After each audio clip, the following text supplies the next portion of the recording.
I guess I am so freaking tired right now. It's not even funny. So over the weekend, we ended up getting the wood stove into the new house, which that wood stove is a behemoth. It is like cast iron and soapstone, so it's like 535 pounds, I think is what the internet says, what its specifications read it as. And that was really difficult. So it was me, Tracy, and then two guys that worked on doing it. So it was not necessarily an easy task to do. I always feel like when it's super extremely heavy lifting stuff like that, that like because we're chicks, we're not really offering that much help because like on my own, like I can lift as hard as I want on something like that, and it's like it's not budging.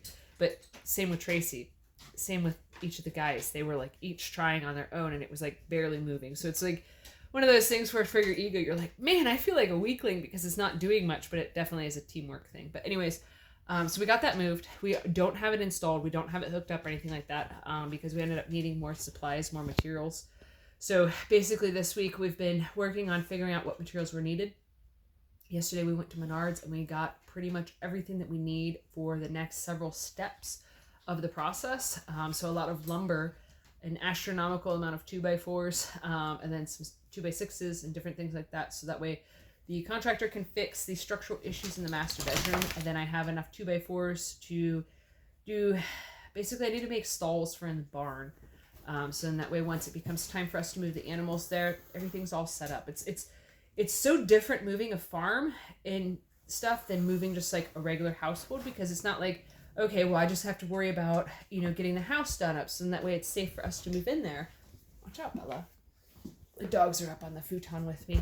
They've all missed me terribly. So as soon as I get home, pretty much they're all like stuck up against me, which is fine, which is normal pretty much all the time. But so, shoot, I forgot where I was going. Oh, I remember. When you have all these animals and you have a farm and all this stuff, you're not just getting a property ready for yourself and your family to move there. You also have to consider getting everything ready for them to move there too. So on one day last week, my days are so mixed up at this point because I'm just like, every day I'm going there, every day I'm working on something, every day I'm juggling both properties at the same time. And I'm like, I know that this is not very sustainable for the long term.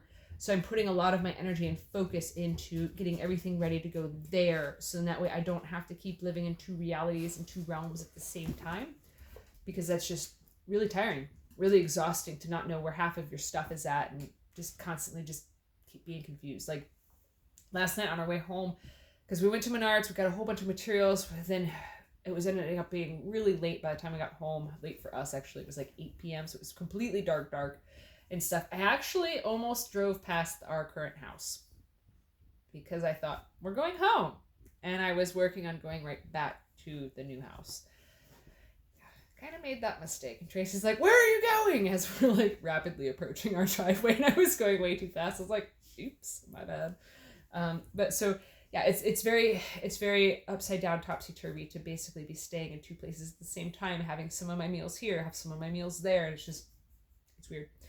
But so, yeah, we got all of the T-posts ran. Today I put in the last, like, almost, I think it was like 29 T-posts that we needed, so that way the whole property can have, like, essentially a perimeter line. It's not the entire perimeter of the property because, like, we don't have that kind of T-post. We don't have that kind of time right now. I mean, it's almost January, so... yesterday was the last warm day, and we unfortunately had to spend it all inside Menards. We were there for, I think, like 4 or 5 hours. It was insane picking out all of the things that we needed and gathering it all up. And then the hardest part was trying to figure out how to fit it all in the SUV and on the trailer, and secure the load down really well because we had quite a far distance to take it. So we ended up getting everything there in one piece, everything that we could get to fit. I actually have to go back to Menards tomorrow to pick up the rest of the stuff that we bought because it wouldn't fit. So yeah, it's fine. Totally fine.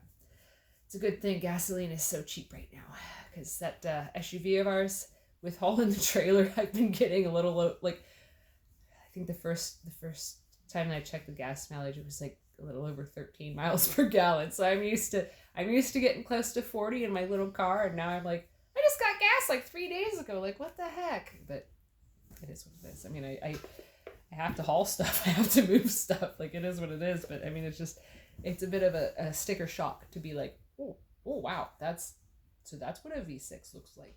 Okay, a little bit different than our little cars. But so, yeah, yesterday we got all the stuff. Today, actually, when I was down there, I put in the last of the T-posts. I dug a hole, used the post hole diggers, dug the hole for the gate to access the property.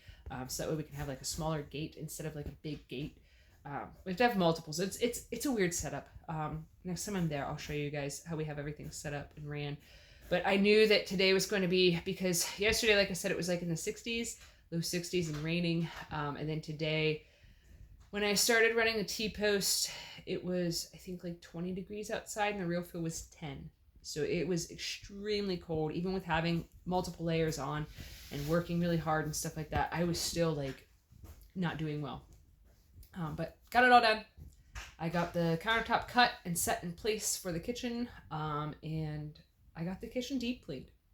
I really need to just get it cleaned up, get it so it's not so yucky and gross, and so it felt like a home and stuff. I got all the tools moved and all the materials moved and stuff. Basically, I was working on setting myself up for removing the carpet in the kitchen today, while also tidying up so that way when I'm eating meals there, I'm not feeling like, oh God, like this is disgusting. So it's not as bad now.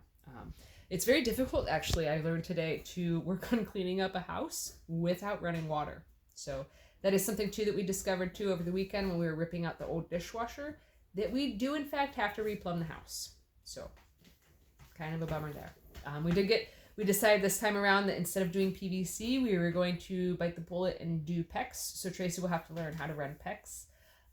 So we did get all of the PEX that we needed. We asked the contractor, like, hey, what sizes, how long, how many feet, like what would you get?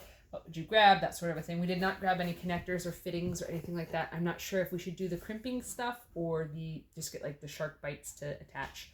I'm really not sure. I'm not the plumber in the family. That was Tracy's special skill that she learned when we bought this house. I learned electrical. So we just sort of keep to our own on those sorts of things, just to make it so that way my brain doesn't explode with having to contain so many different things, of knowing how to do so many different things. So yeah. Tomorrow I gotta go get more supplies. I gotta pick up the doors and the window that would not fit on our trailer. So yeah, gotta get that stuff. And I'm probably gonna, when I removed all of the carpet in the house, obviously except for the kitchen, I did not get that done. There was a whole bunch of staples that were attaching the carpet pad down to the plywood.